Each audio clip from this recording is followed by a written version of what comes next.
Hello guys, स्वागत है आप सभी का लाइब्रेरी साइंस स्पेशल क्लासेस में। जैसा कि मैंने अपने पहले वीडियो में आपसे कहा था कि मेरा जो नेक्स्ट वीडियो होगा वो कोलन क्लासिफिकेशन का होगा। कोलन क्लासिफिकेशन यूडीसी और डीडीसी इन तीनों ही क्लासिफिकेशन स्कीम से एग्ज़ाम्स में क्वेश्चन ज़रूर से ज़रूर पूछे जाते हैं। तो आज मैंने पहला वीडियो जो इसमें बनाया है कोलन क्लासिफिकेशन का। कोलन क्लासिफिकेशन में क्या होता है, एग्ज़ाम में ज़्यादातर उसके पार्ट्स के बारे में पूछा जाता है। जैसे कि इसका जो पार्ट है रूल ऑफ क्लासिफिकेशन, हो सकता है एग्ज़ाम में पूछ लिया जाए कि रूल ऑफ क्लासिफिकेशन सीसी के किस पार्ट में है, तो वो पार्ट 1 में है। शेड्यूल ऑफ क्लासिफिकेशन ये पार्ट 2 में है। इंडेक्स टू द शेड्यूल ये पार्ट 3 में है। और एग्जाम्पल ऑफ कॉल नंबर इसके बारे में अगर पूछा जाए तो ये पार्ट 4 में है। इसकी जो मेन क्लास है ए जनरलिया यानी कि general, B mathematics, C physics, D engineering और E chemistry, F technology, G natural science and biology, H geology, I botany, J agriculture, K zoology, L medicine, M useful arts, delta ये जो sign है इसके बारे में भी exam में बहुत ज़्यादा पूछा जाता है, तो इसको बोलते हैं डेल्टा। इसका यूज़ होता है स्पिरिचुअल एक्सपीरियंस एंड माइटिज्म में, N fine arts, O literature, P linguistic and Q religion. जो डेल्टा है लिटरेचर, लिंग्विस्टिक और रिलीजन से रिलेटेड क्वेश्चंस कई बार एग्जाम्स में पूछे गए हैं। आर की जो मेन क्लास है वो फिलॉसफी है, S psychology, T education, U geography, V history, W political science, X economics, Y other social science and Z है लॉ। ये जितने की अल्फ़ाबेट होते हैं उस सारे अल्फ़ाबेट्स को उन्होंने इसमें क्लासिफिकेशन किया है। जिस प्रकार से डीडीसी में 10 मेन क्लासेस थी 00 से 99 तक की, ठीक उसी प्रकार से इसमें ये जो है अल्फ़ाबेट्स के अकॉर्डिंग 26 लेटर्स होते हैं, उसी हिसाब से इन्होंने पूरे इसका क्लासिफिकेशन किया है। अब हम इसमें जान लेते हैं कि जो डिवीज़न्स हैं वो कितने प्रकार के डिवीज़न्स हैं। 3 प्रकार के डिवीज़न हैं। एक है जीडी यानी कि जियोग्राफिकल डिवीज़न, लैंग्वेज डिवीज़न और तीसरा है क्रोनोलॉजिकल डिवीज़न। जियोग्राफिकल डिवीज़न क्या होता है? जियोग्राफिकल डिवीज़न का मतलब होता है जो एरिया से रिलेटेड होता है। मे भी एग्ज़ाम में पूछ लिया जा सकता है कि जो जीडी है वो शेड्यूल के किस पार्ट से आता है या सेकंड पार्ट के किस शेड्यूल में है। तो इसका जो शेड्यूल है वो 3 है और इसका जो पार्ट है वो सेकंड है। लैंग्वेज डिवीज़न के बारे में, इसका शेड्यूल है 4 और ये भी पार्ट 2 में आता है सीसी के।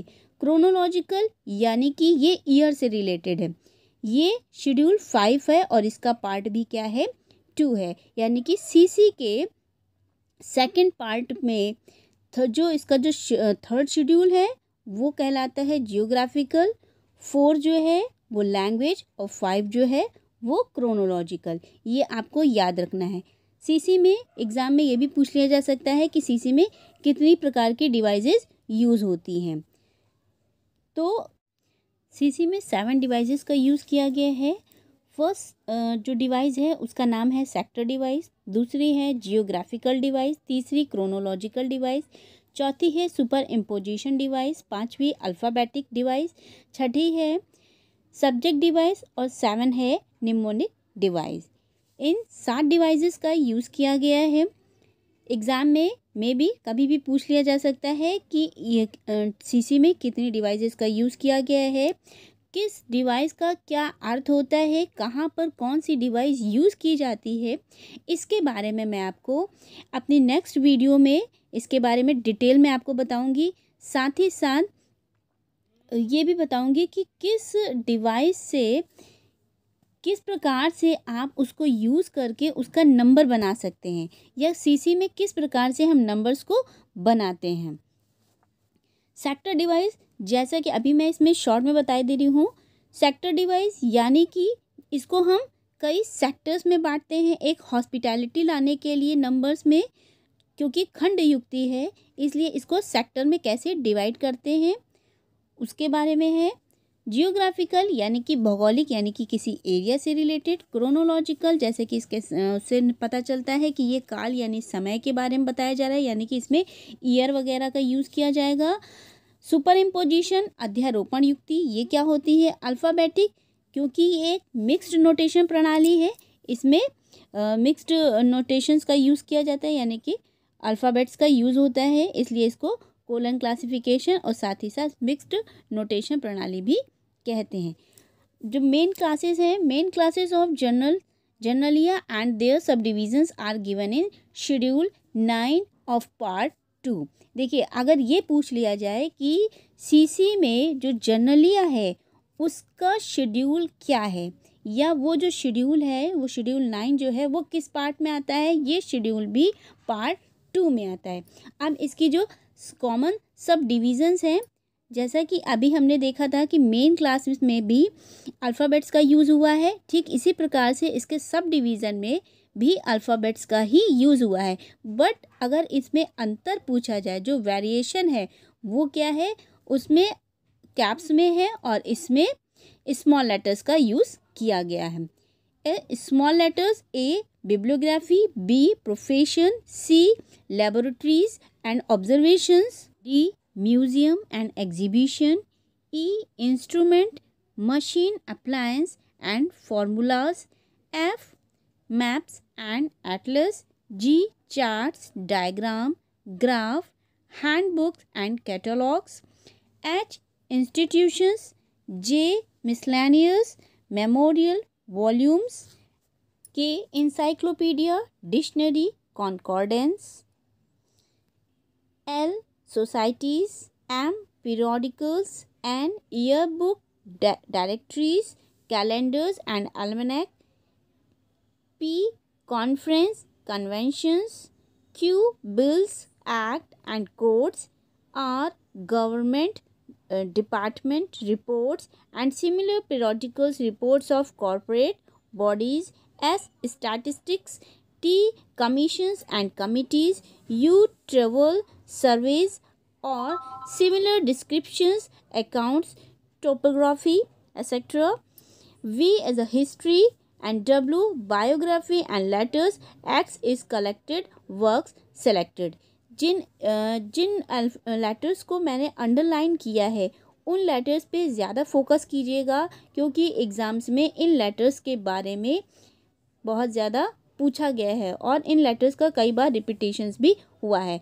अब आते हैं Y1 जो है वो स्कोप से रिलेटेड है, Y2 syllabus, Y5 कैचियम्स, Y6 synopsis, Y7 case studies, Y8 experimental work, practical work इससे रिलेटेड है, Z digest, Z4 parody, Z5 adaptations, Z61 in verse, Z62 in dramatic form, Z63 in the form of fictions, Z64 in the form of letters, Z7 is a synopsis, lectures and essays, and 9 is a criticism applications।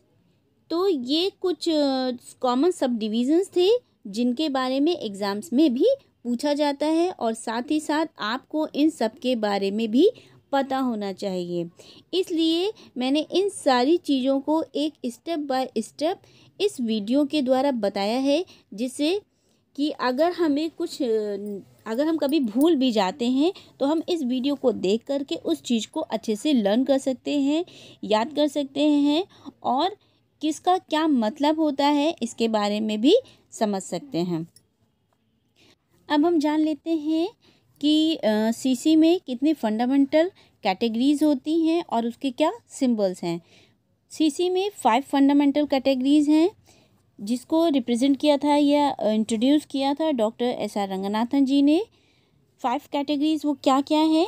P यानी कि personality, M for matter, E for energy, S for space and T for time. P यानी कि personality का जो symbol है वो comma है। M यानी कि मैटर को अगर हमको पहचानना होगा तो हम कैसे पहचानेंगे? मैटर के लिए हम सेमीकोलन का यूज़ करते हैं। देखिए, इन सिंबल्स के बारे में एग्ज़ाम्स में ज़रूर से ज़रूर पूछा जाता है। इसलिए इन सिंबल्स को किससे रिलेटेड, कौन सा सिंबल है किस कैटेगरी से रिलेटेड, उस चीज़ का बहुत ज़्यादा ध्यान रखना है।